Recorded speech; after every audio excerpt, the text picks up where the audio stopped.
All right, so imagine this. Imagine a rivalry. A rivalry so intense Oh, yeah. that it actually started before either team even played in the Super Bowl. Okay.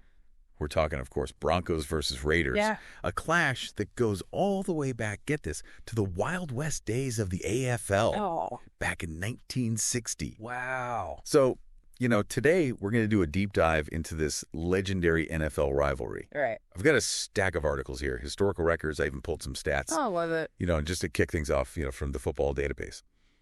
We found out that these two teams have faced off over 130 times. Over 130. That's incredible. I mean, that's more than some countries have existed. That's wild. Yeah. So, to really kind of set the stage here, historically speaking, Yeah.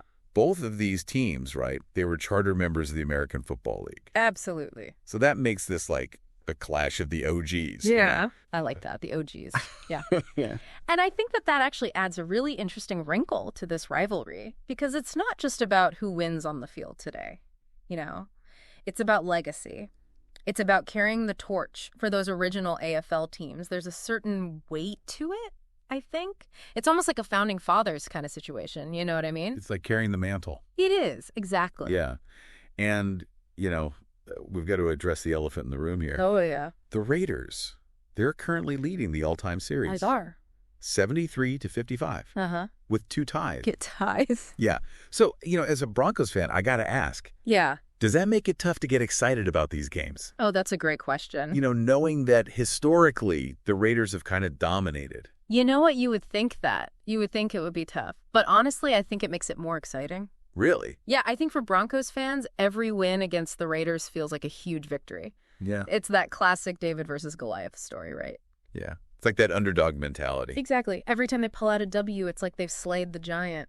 And I think that really adds to the intensity of the rivalry. That's a good point. And, it really does make every game unpredictable. For sure. You never know which team is going to come out on top. Absolutely. I mean, speaking of unpredictable, we've got to talk about that 1988 game. Oh, yeah. Everyone still talks about it. Right.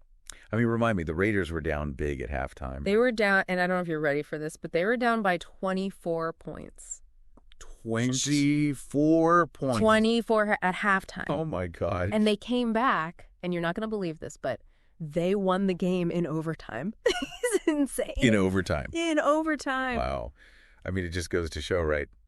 Any given Sunday. Any given Sunday. Absolutely. You just never know. And what's so crazy about that 1988 game, it's not just the score, it's who was behind that comeback. Jim Plunkett. Yeah. This journeyman quarterback who'd had, sort of a rough go of it in the NFL. Bounced around a little bit. Exactly. And he finds redemption with the Raiders. I love those stories. Yeah. I mean, and he's the hero. He's the hero that day. So it's not just about the points. This game cemented his legacy. Yeah. In Raiders lore. And, I'm sure it gave Broncos fans nightmares for years. I bet it did. I mean, reading about that game, it really, it kind of makes me wonder, Yeah. Are these wild comebacks and these, underdog stories, you Yeah. know? Are these kind of what define this Broncos-Raiders rivalry?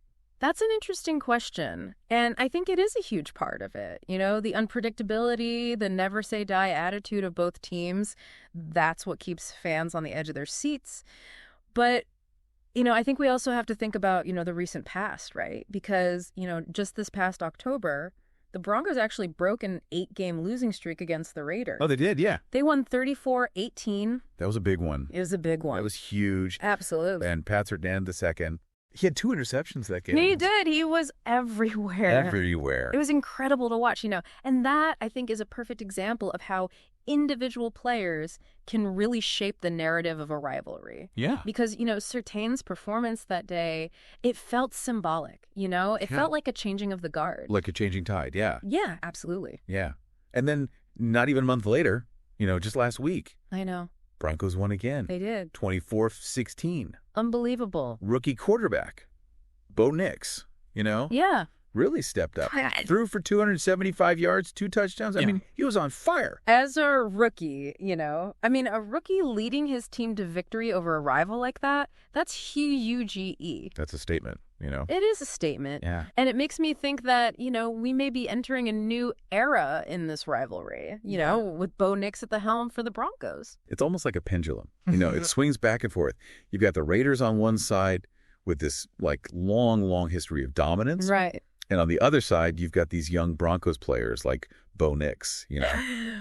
hungry to make their mark. Absolutely. And we can't forget, even in a losing effort last week, Yes. Josh Jacobs, Jacobs. running back for the Raiders, the guy was a beast. Yeah. Over 100 rushing yards, just battling for every single inch. And I think, those individual battles within the larger war, that's what makes this rivalry so compelling. Absolutely. Yeah. One of the sources I was looking at, they really stressed this, like, cultural impact. Yes. Of this rivalry. I mean, they were saying, it's woven into the fabric of both Denver and Las Vegas. Oh, absolutely. I mean, rivalries like this, they become a part of a city's identity. Yeah. It goes beyond the game. It's about bragging rights. It's about local pride. It's about a shared history that spans, generations.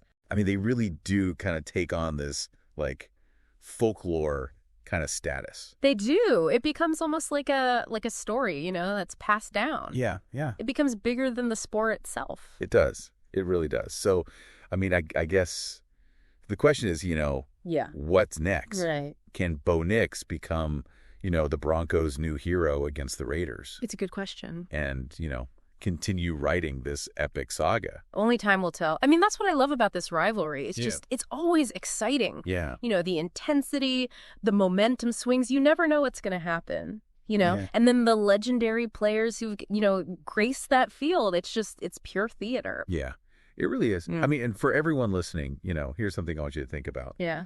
What makes a rivalry truly great? Oh, good question. I mean, is it the history? Yeah. Is it the players? Yeah. Is it the passion of the fans? Yeah. I mean, because in the end, this is more than just football, That's true. It's a story, that just keeps writing itself. It does. And we cannot wait to see what chapter comes next. I'm with you.